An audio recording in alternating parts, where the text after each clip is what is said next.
Here's where I'm at if anyone's interested. This is considered the 05 plus, 05 and up swap Super Duty axle, Dana 60. This is out of a 2006 F350 single wheel.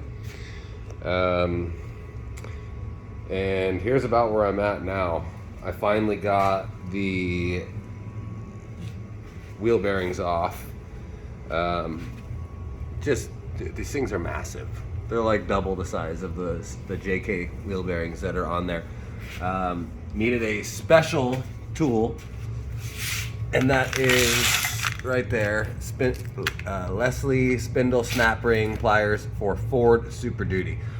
The other ones, I broke 2 pairs, and then I bought a special kit that had 2 huge ones, and they were too big. They would not fit inside of here, inside the wheel bearing, to get out this massive C-clip. That thing is huge. So finally got those out, was able to take the wheel bearings out. Then I was able to take the axle shafts out, which have this seal on them that seals into the knuckle in here. Because on the Ford Super Duty, you can either turn the hubs manually or have them with air, which would run through the knuckle here, and it would be sealed, and it would engage your axles without having to get out and manually engage them. I'm not gonna run it that way, of course. I'm gonna run it with the manual hubs. So I'll be getting rid of those seals on there, but getting those out, I literally broke a crowbar. I mean, it just snapped in half.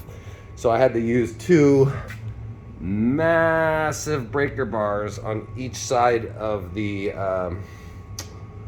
axle shaft and pry it out.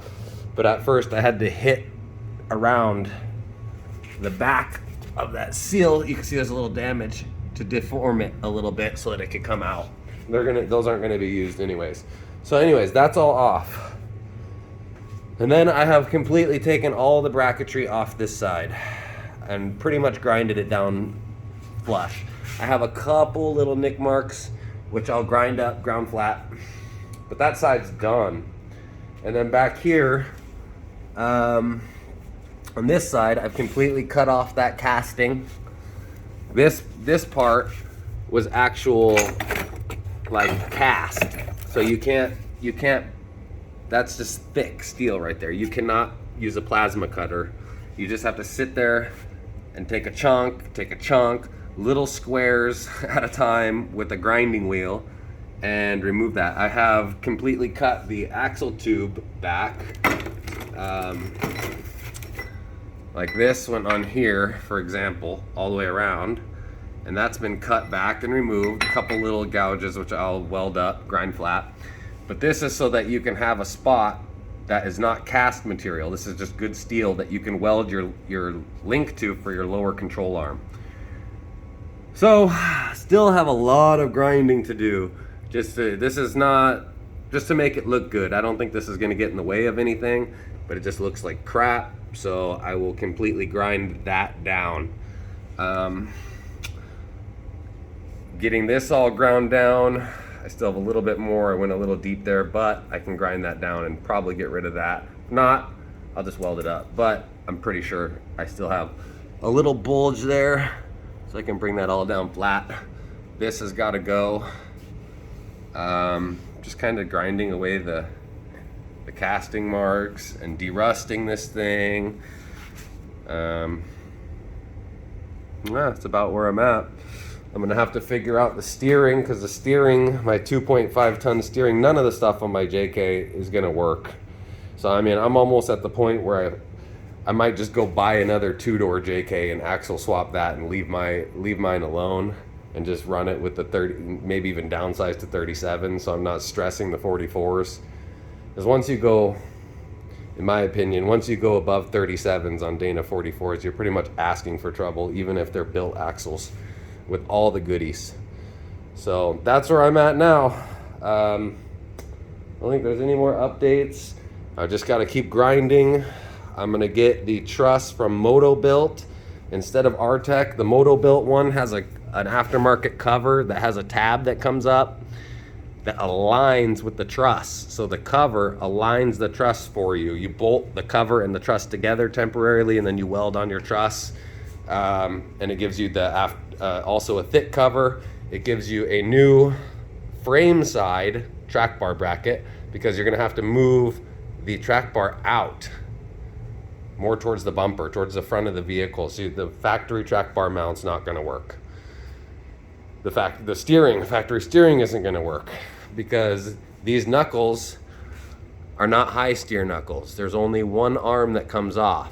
So you're gonna have your tie rod coming across. Where are you gonna put your drag link? So you have two choices. You can weld on a high steer arm to the factory knuckle, but you gotta heat this up and do it right, or it's just gonna break off. Or you can, buy reed knuckles. You can buy knuckles from Busted Knuckle, the guys that build $100,000 rock buggies, and I think that's the way I'm gonna go. I'm gonna buy their knuckles. You send these in as a core, and you get the ones from them that they actually machine the top, and then there's a spot they key it, and you put a high steer arm that's keyed on there, and that thing is never fucking breaking ever. You can run as big a tires as you want on that. So that's probably the way I'm gonna go. I'll go with ball joint eliminators and ditch the factory ball joints. They even make one that's a 0, 1.5, and 3 degree. So what it will do is it will rotate. If you get like 3 degree, it will rotate your knuckle so that you can have more caster, so that you can actually put your pinion up and still have good caster. It will still drive good down the highway. So that's kind of where I'm looking right now.